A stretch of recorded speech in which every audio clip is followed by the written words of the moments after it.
This is my marketing project on the company Pokemon, and I wanted to look at Pokemon cards specifically.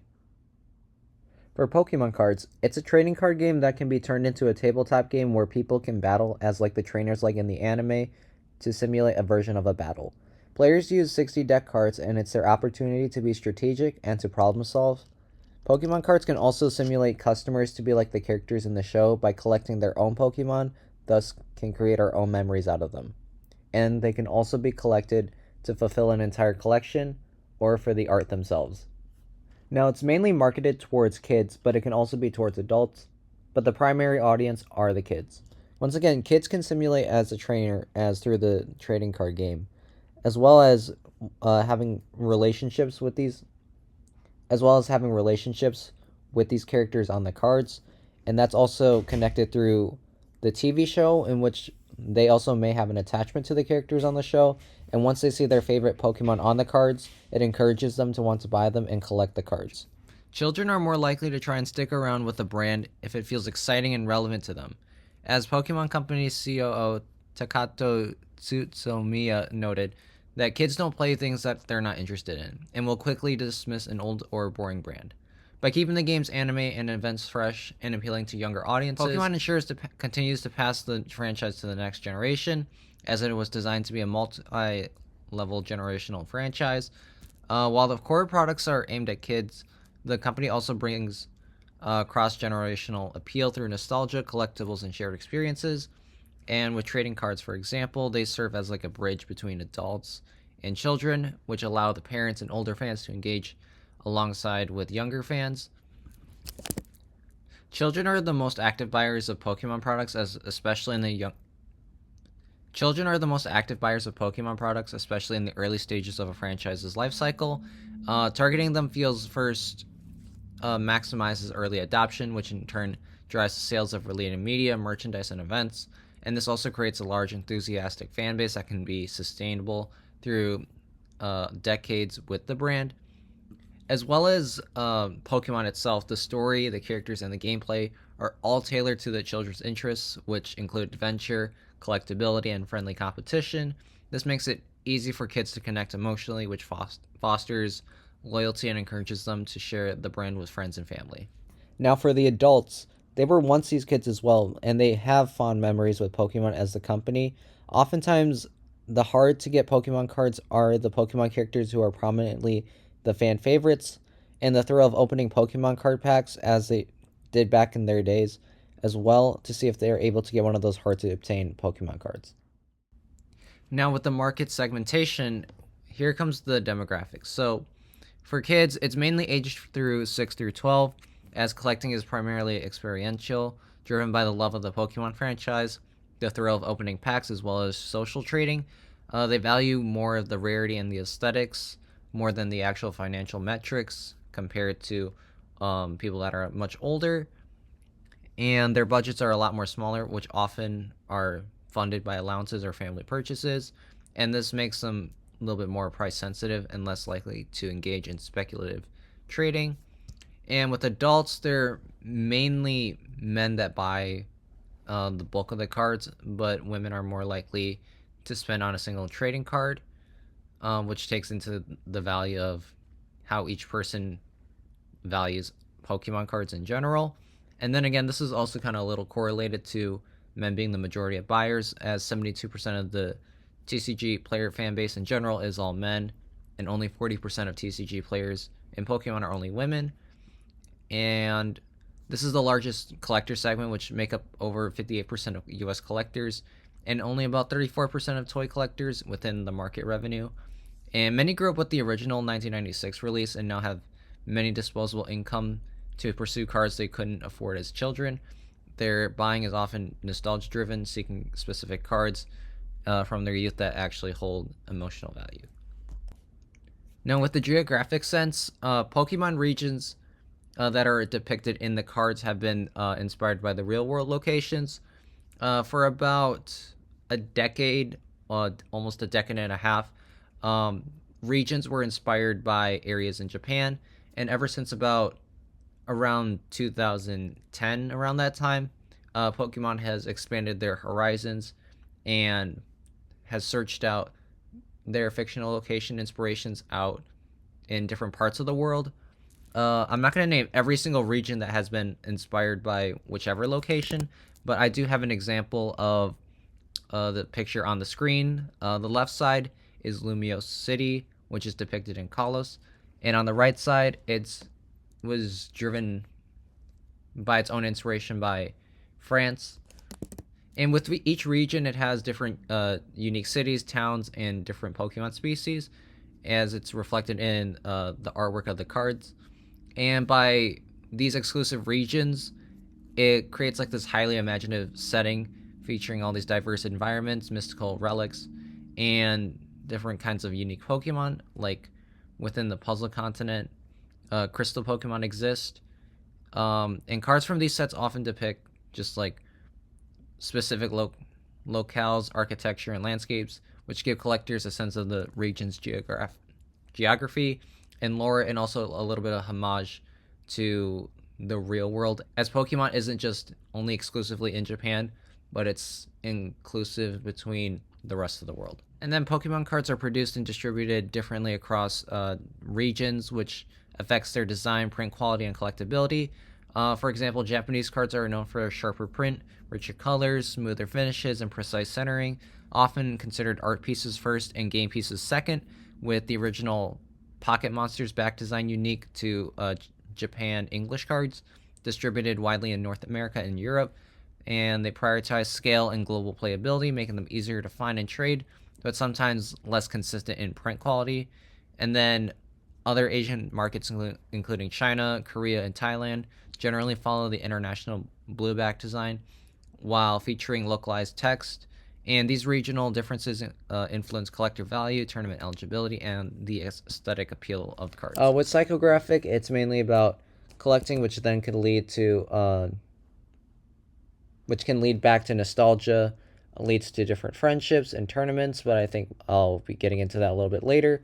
And then with behavioral, it really causes a fear of missing out, as these cards are very scarce in their own right, and Pokemon does not really print these out as often. And this is usually labeled by a term called a God Pack, and it's defined as having multiple valuable cards, and the odds of getting a God Pack remain really unconfirmed because they really arise from statistical variations rather than intentional design mechanics.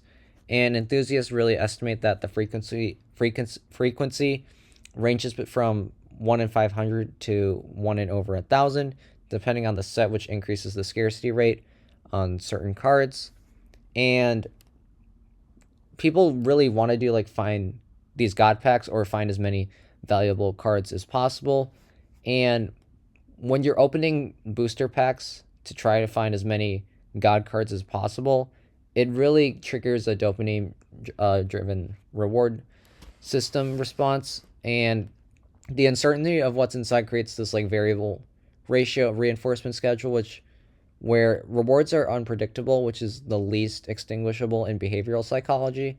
But then the biggest dopamine spike often comes before opening the pack, when anticipation is often at its highest, not when the card is revealed. So it's really pretty much almost similar to like slot machines and like gambling, to see what you could pull, because you never know what it can be.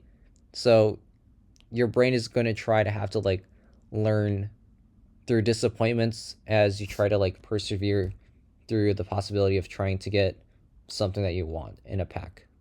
And then again with nostalgia, it's like a tangible link to your childhood, which invokes joy, friendship, and then discovery. And then this nostalgia acts like a comforting mechanism, which reinforces collecting as a way of reliving the positive past experiences.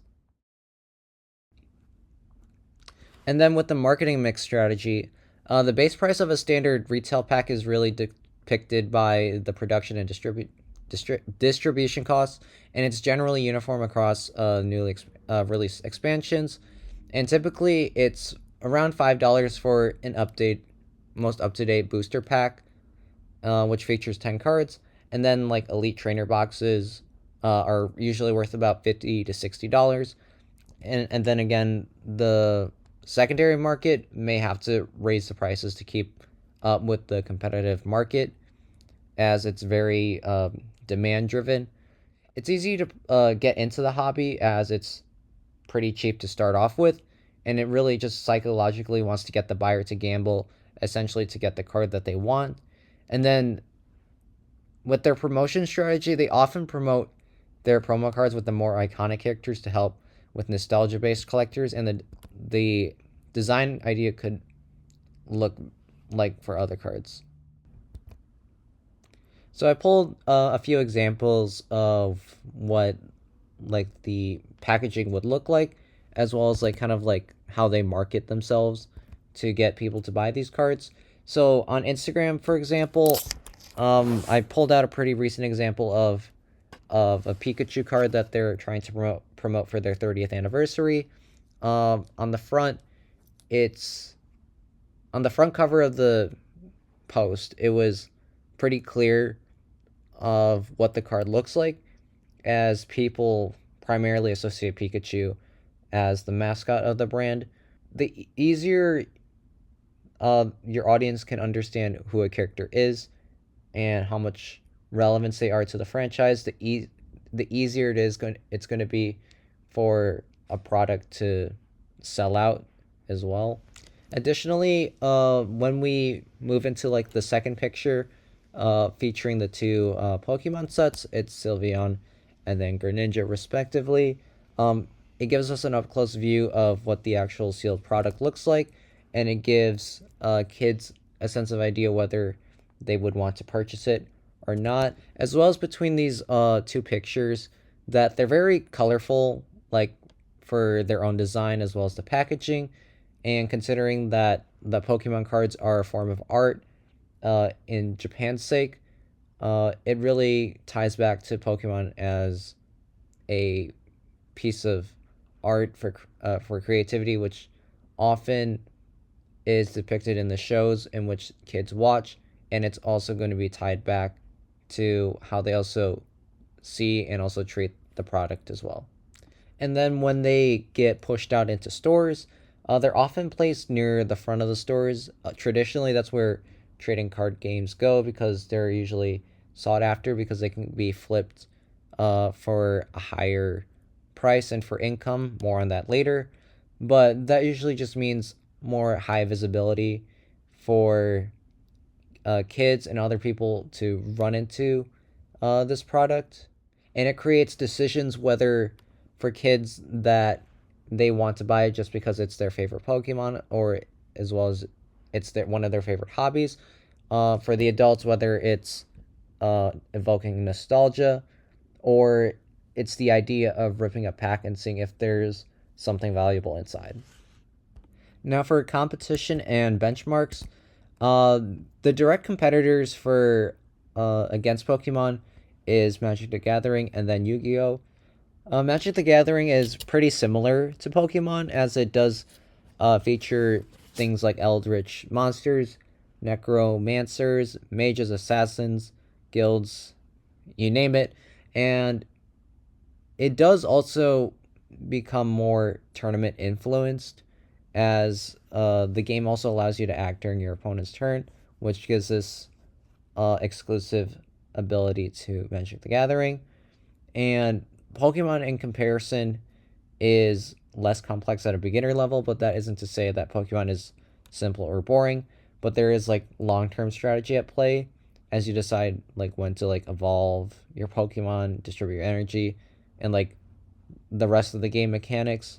But for Magic, as we compare like both like the different website appearances, for Magic, it's at the bottom. It's the bottom picture, but it's a lot more mature and dark, as Pokemon is a lot more consistent, which it's more depicted as bright and vibrant.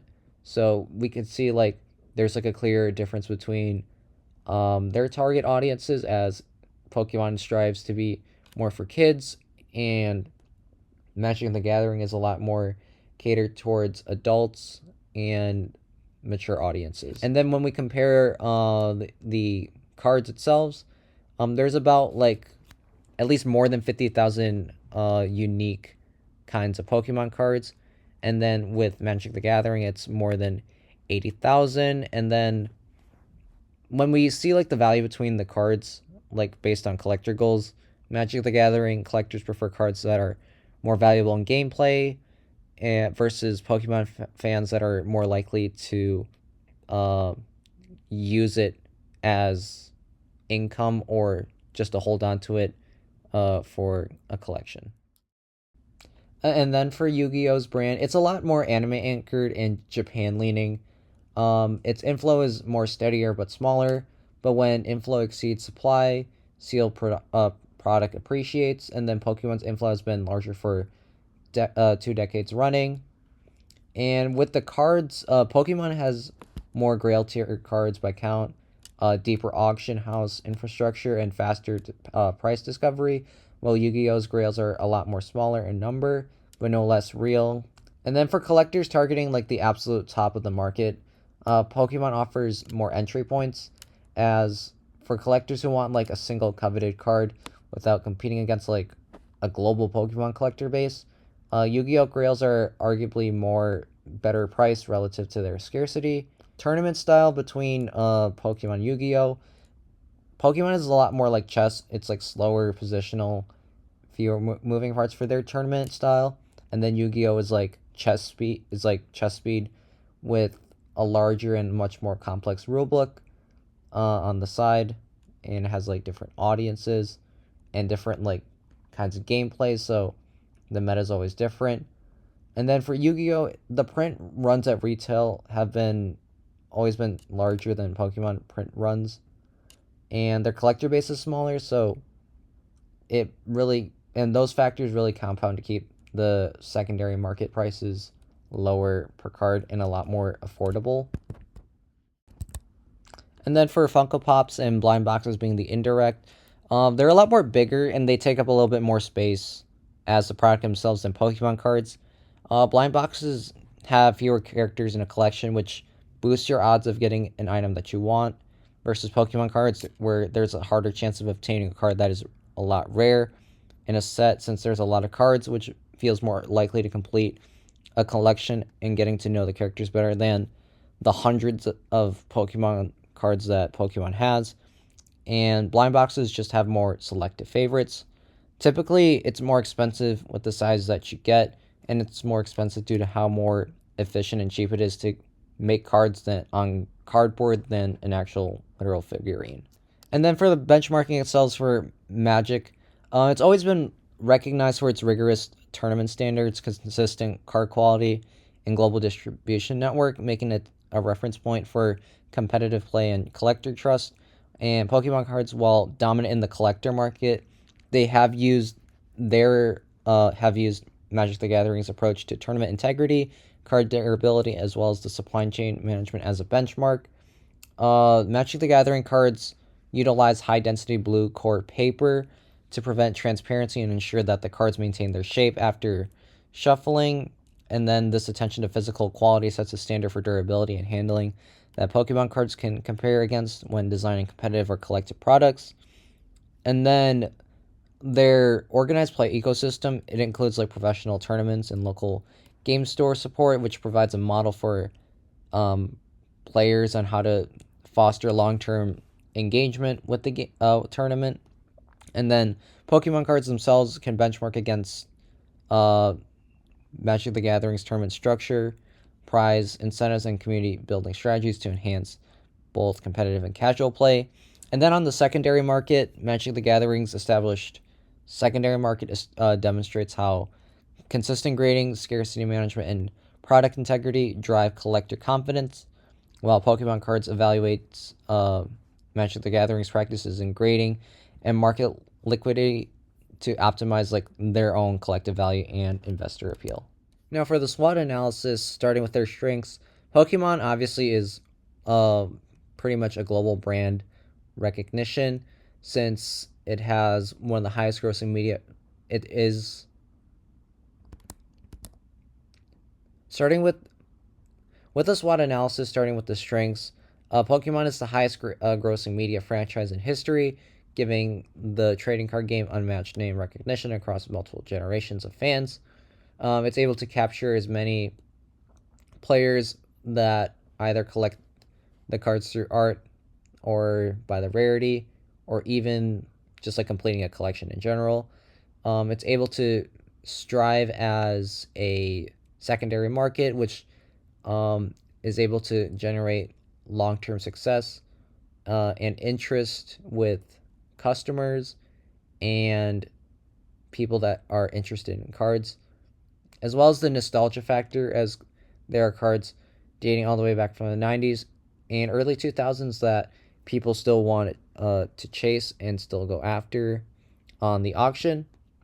And then with the weaknesses, it has a secondary market which can obviously price out younger and casual players. This is mainly due to the scalper behavior, as ever since the scalping behavior, it has created such high demand for cards, which leads to shortages as well as people camping out due to these high demands, as people in broad daylight won't be able to get uh, Pokemon due to their popularity. And since it's also turned into an investment, people always will look for a way to make some quick cash. So, so once somebody starts doing it, others will follow along.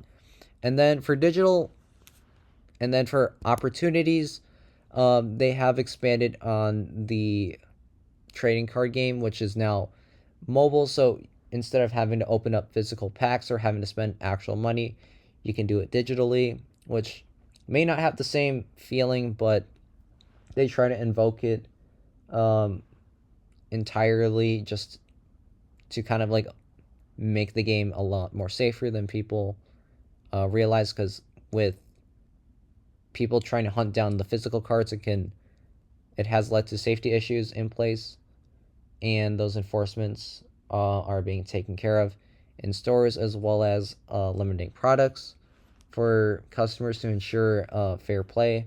And then expanding globally, the trading card games every few years it has always tapped into a new region or different demographic of players and collectors, which boosts even more chances of having more exclusive cards. And then threats, again with the scalpers, they try to outbuy the secondary market once the product releases in stores, and then they try to sell at an even higher price, which then discourages people that actually are fans of Pokemon and want to buy the product from buying it, and it forces them to buy either the scalp product, or they have to go in early before the scalpers to purchase in order to get it. Buying from scalpers just only worsens the problem and just allows scalpers to continue to perform the same behavior, and then just ultimately slowly killing out a hobby that people would used to enjoy out of comfort and enjoyment, than now being turned into a literal cash grab. With competitive advantage, they do have a large cross media system in place, and obviously in pop culture, these three things are pretty referenced heavily. Starting with the franchise games, they've been dating back all the way into the 90s on the older Nintendo systems, and then it's made its way during the 2000s on the DSs, and then now, since about the late 2010s, they've been transitioned over to the Nintendo Switch, and then ever since they made their transition to the Nintendo Switch for these Pokemon games, it has sold at least 99 million different units. And then with Pokemon Go, it took the mobile game landscape by storm, as they implemented augmented reality, which kind of simulates what the anime characters were able to do with catching Pokemon. So now you're able to at least sort of somewhat live that and catch your own Pokemon and traveling to different places, sort of like what the trainers were already doing in the show. And now when we transition into the show, every few years it was always something a little bit different, with different storylines, different Pokemon to see, and with characters like slowly evolving, it gave a sense of each series being a lot different from one another as it continues to expand and not be continuous in the same area, as well as exploring the world. Just like in Pokemon, there's a lot to see, and it just really encourages adventure and really wanting the audience to like seek out and like create their own adventures as well as touching on the revenue that Pokemon Go was able to accumulate. Obviously, they had their peak on that graph since it only went up to 2023, but it does really show the impact that the game has on the community when it comes to just updating the game, encouraging live events, social trading, and then being able to meet others as well. So just being able to like interact with one another and grow a sense of community, as well as the TV show being right behind Naruto at second place, which really shows like the longevity of the show as it's been consistent through the years, as well as being able to um, dictate different themes, as well as creating change that isn't too stand out ish to the audience. So that way they still have a true identity of what the show is. And then with that true identity between kids and the adults, they're able to bond one another, which then creates a long lasting franchise, as well as the ratings being able to sustain positively or growing exponentially. Now, with the environmental factors, here are the social factors. It's mainly with social media as a whole. So, really, the initial price surge or the popularity of beginning to collect Pokemon had started in late 2020, just right after um, the COVID quarantine period had really taken its toll. And then really from the pandemic boredom, stimulus checks, and then nostalgia among millennials, and a broader trend of alternative asset speculation that also lifted NFTs, sneakers, and sports cards during that time. There was someone named Logan Paul who uh, started a video or a live stream rather, that he was opening up a first edition base set packs, which are pretty rare in the Pokemon card fandom, and it generated millions of views, and it introduced Pokemon card collecting to audiences who had never considered it as an investment. And then the ripple effects were measurable, as Google Trends data shown that searches for Pokemon cards value had spiked dramatically after each of Paul's major card related videos had dropped, and then more content creators had soon either did it before or like did it after, but really Logan Paul really did normalize it, as also in one of those videos he managed to pull a rare Charizard card, which was worth a lot of money. And on the picture on the very right, it just really correlates to uh, what was seen at the time when Pokemon cards didn't feel like anything until Logan Paul uploaded that video and then pulled that Charizard, which then created the viewers to think that they can do this as well, and which then creates an idea of scarcity, and which then generates a lot of buzz for people that own the rare cards to be able to think about selling it at an enormously high price. And then this is on the left picture with the red line graph. It does also show like the card prices in general, so they really have spiked up ever since the social media influence had taken its storm, as well as the legal factors. With this is mainly legal, not really political, but scalpers really consider it really political on this end. But it's really just more stores having to adjust their safety rules when selling Pokemon cards.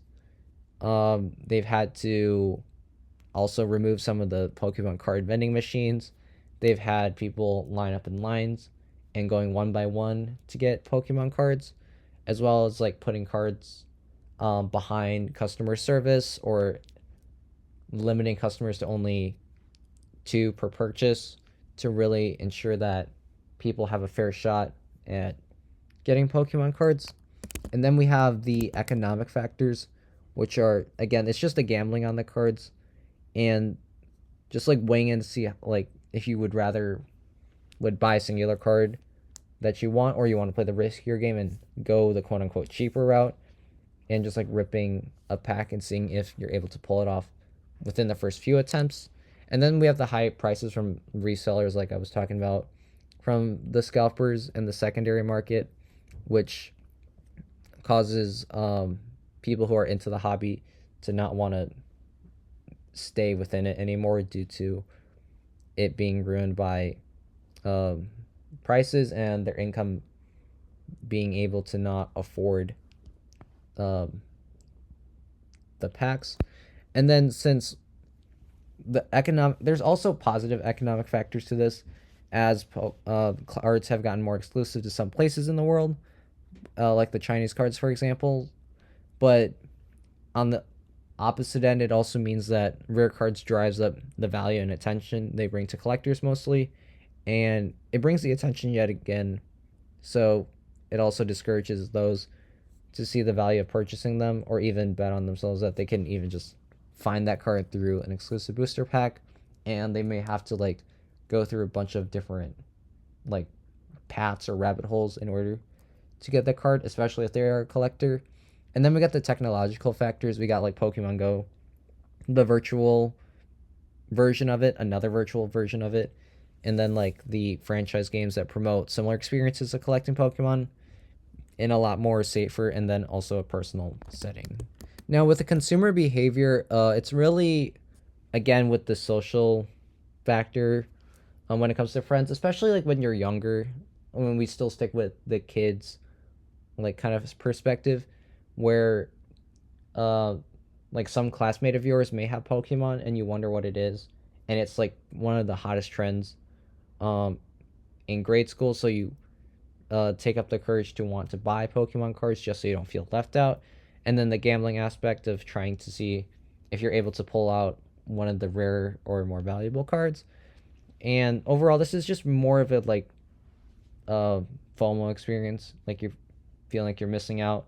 And then you see it on like TikTok live streams, people promoting Pokemon cards by like receiving such a rare card and thinking people are able to do it. And it's kind of like what I've seen on social media where especially with like sports gambling, where you see these different picks and all the picks hit and they win like significantly more money than they betted on, and it's almost pretty much that same idea. And then we have the catchphrase "got 'em, catch 'em all," which encourages those to catch as many as they can to see if they can fulfill an entire collection and also earn bragging rights, which then also ties back to the social and community factor with friends and feel like you're missing out. And then also individual card values have jumped 42% over year between 2022 and 2025, while sealed products appreciated by 27% on average, comparing that to the overall trade card game market, which grows at a steady 7.8% annually. And you can see why that speculators are starting to pile in.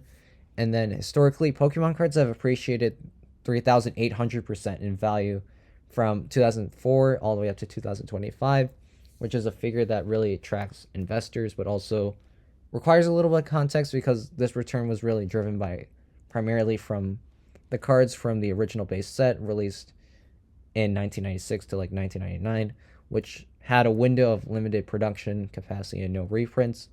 And with those cards being very expensive and Logan Paul being an influencer, he had the money to like buy out like one of those base sets in order to open it for a video for entertainment, and ultimately he found that it can be worth an investment, which has ultimately been also a reason why the 3,800% in value has really taken shape. And then Pokemon cards have been really super competitive to buy when they've been in stock, as there's people always lining up outside of the stores, and it really just has been like such a toxic thing to the community as people as it's unfair to those who enjoy it, and it's not really worth risking your own safety to get something in your hands that's part of your own hobbies. And people really do have to like weigh their own decision whether it's worth camping out or if it's worth staying up to even be out there to like serve their hobby. But there have been like different solutions like cutting the seal off products and then putting the product behind the customer service desk, limiting purchases to help combat all that scalping, as it's been pretty much a situational issue for like over at least the last few years. Now with the growth strategy, finally, Pokemon has really taken a hybrid growth strategy with this, as it's focusing on the 30th anniversary card sets for the rest of the year, as they're bringing back most iconic Pokemon on cards to help represent this milestone. And then we also have the Chinese market as well.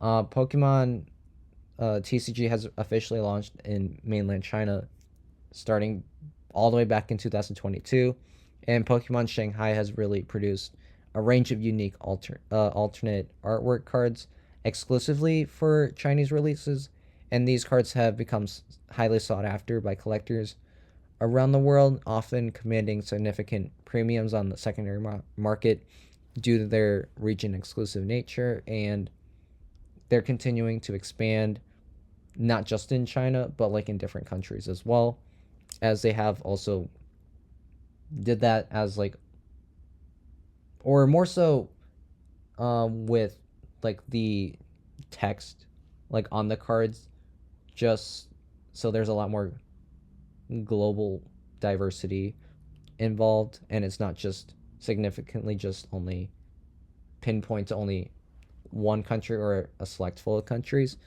And then since all the way back from 2020, they've been growing and Pokemon cards being printed out every single year, which has led to a new Pokemon card production printing site, which is currently happening, and it's in North Carolina.